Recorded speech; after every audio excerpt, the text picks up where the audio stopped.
नमस्ते स्टूडेंट्स, आज हम BA BEd BSc BEd 4 year के एक सब्जेक्ट एक समावेशी विद्यालय का सृजन का निबंधात्मक प्रश्न करने जा रहे हैं। प्रश्न इस प्रकार है, विशिष्ट आवश्यकताओं वाले बालकों को परिभाषित कीजिए अथवा विशिष्ट बालकों से आप क्या समझते हैं। विशिष्ट आवश्यकताओं वाले बालक, प्रत्येक बालक समान नहीं होते हैं, कुछ बालक विशेष होते हैं। ये विशेषताएं शारीरिक, बौद्धिक, संवेगात्मक तथा सामाजिक हो सकती हैं। एक ने लिखा है कि विशिष्ट बालक वे हैं जो किसी एक या अनेक गुणों की दृष्टि से सामान्य बालकों से पर्याप्त मात्रा में भिन्न होते हैं। ऐसे बालकों की शिक्षा के लिए विशेष प्रबंध करना पड़ता है। विशिष्ट आवश्यकताओं वाले बालकों की परिभाषाएं। विभिन्न मनोवैज्ञानिकों व विद्वानों ने विशिष्ट आवश्यकता वाले बालकों को इस प्रकार परिभाषित किया है। टेल्फार्ड और सीरे। विशिष्ट आवश्यकता वाला बालक शब्दावली का प्रयोग उन बालकों के लिए करते हैं जो सामान्य बालकों से शारीरिक, मानसिक, संवेगात्मक या सामाजिक विशेषताओं में इतने अधिक भिन्न होते हैं कि उन्हें अपनी क्षमताओं के अधिकतम विकास हेतु विशेष सामाजिक और शैक्षिक सेवाओं की आवश्यकता पड़ती है। प्रोक एवं क्रोक। विशिष्ट प्रकार या विशिष्ट शब्द किसी एक ऐसे लक्षण को रखने वाले व्यक्ति पर लागू किया जाता है जबकि लक्षण को सामान्य रूप में प्रत्येकी। अब आप इसका स्क्रीनशॉट ले लीजिए।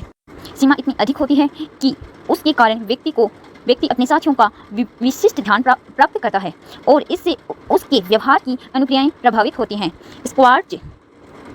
स्क्वाड। जब हम किसी को विशिष्ट कहकर वर्णित करते हैं, हम व्यक्ति को औसत या सामान्य लोगों जिन्हें हम एक या इससे अधिक लक्षणों के संबंध में जानते हैं से अलग रखते हैं। सैमुअल एक्रिक। विशिष्ट आवश्यकता वाला बालक वह है जो सामान्य बालकों से शारीरिक, बौद्धिक, सामाजिक व संवेगात्मक विशेषताओं से भिन्न होता है और उनके गुणों की अधिकतम सीमा तक विकसित करने के लिए विशेष कक्षा का प्रबंध करता है।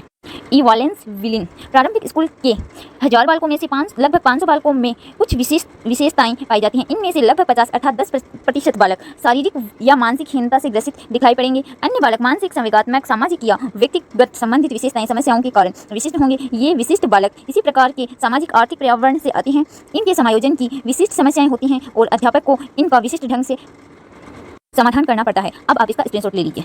WM क्रुचशेल। एक विशिष्ट बालक वह है जो शारीरिक बुद्धिमानी और समाज के आधार पर सामान्य बालकों की अपेक्षा गुणों में अधिक विकसित हो गया तथा सामान्य शिक्षा कक्ष में शिक्षण के कार्यक्रम के मध्य उसे विशिष्ट प्रकार के व्यवहार की आवश्यकता है। हवेट तथा फार्सेन। विशिष्ट ऐसा व्यक्ति होता है जिसकी शारीरिक, मानसिक, बुद्धि, इंद्रियां, मांसपेशियों की क्षमताएं अनोखी हों अर्थात सामान्यतः ऐसे गुण दुर्लभ हैं। ऐसी अनोखी दुर्लभ क्षमताएं उनकी प्रवृत्ति तथा कार्यों के स्तर में भी हो सकती हैं। इस प्रकार के बालक प्रतिभाशाली बालक के रूप में परिभाषित होते हैं। ऐसे बालक बड़ी आसानी से अन्य बालकों के बीच में पहचाने जा सकते हैं। अब सामान्य बालकों की कुछ विशेषताएं।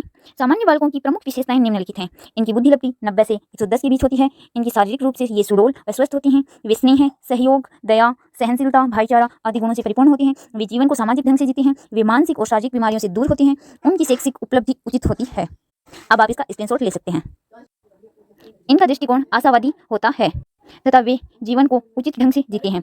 वे मध्यम सोच के होते हैं, बहुत अधिक महत्वाकांक्षा नहीं रखते हैं। इनका जीवन के प्रति सकारात्मक दृष्टिकोण होता है। वे सादा जीवन जीने में विश्वास रखते हैं। वे स्वयं को घर, विद्यालय तथा समाज में आसानी से समायोजित कर लेते हैं। धन्यवाद। आज के लिए बस इतना ही।